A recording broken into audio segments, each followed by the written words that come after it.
तर आज आपण ठेलेवाल्याजवळ जे खारे शेंगदाणे मिळतात ते घरी कसे करायचे तेच बघणार आहोत. अगदी सोपी पद्धत सांगितलेली आहे, तर व्हिडिओ नक्की शेवटपर्यंत बघाल.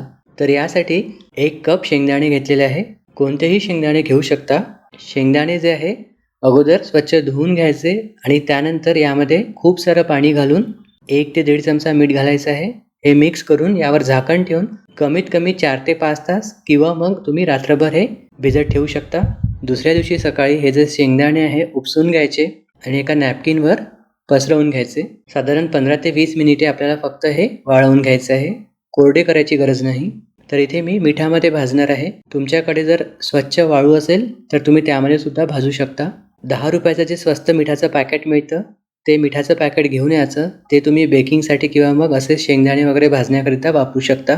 तर मीठ जे आहे हाय फ्लेमवर मी अगोदर गरम करून घेतलेलं आहे. हाय फ्लेमवर 5 ते 10 मिनिटात गरम होते आणि त्यानंतर मग सर्व शेंगदाणे मी घातलेले आहे. शेंगदाणे भाजताना गॅसचा फ्लेम लो टू मिडियम ठेवायचा.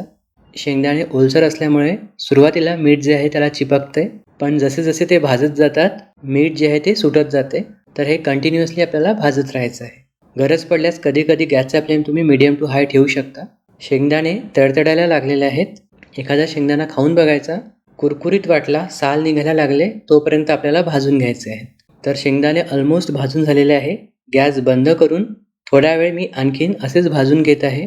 मीठ चांगल्यापैकी गरम आहे, त्यामुळे शेंगदाणे जे आहे त्यावरच ठेवायचे आणि मीठ पूर्णपणे गार होतपर्यंत तसंच राहू द्यायचं त्यामध्ये, म्हणजे ते आणखीन छान आतपर्यंत भाजले जातात. मीठ पूर्णपणे गार झालेलं आहे. शेंगदाणे जे आहे स्टेनर किंवा चाळणीच्या मदतीने व्हिडिओमध्ये दाखवल्यानुसार साफ करून घ्यायचे. खायला अगदी भट्टीतल्या शेंगदाण्यासारखेच लागतात आणि बाहेर जे ठेलेवाल्याजवळ मिळतात तसेच लागतात.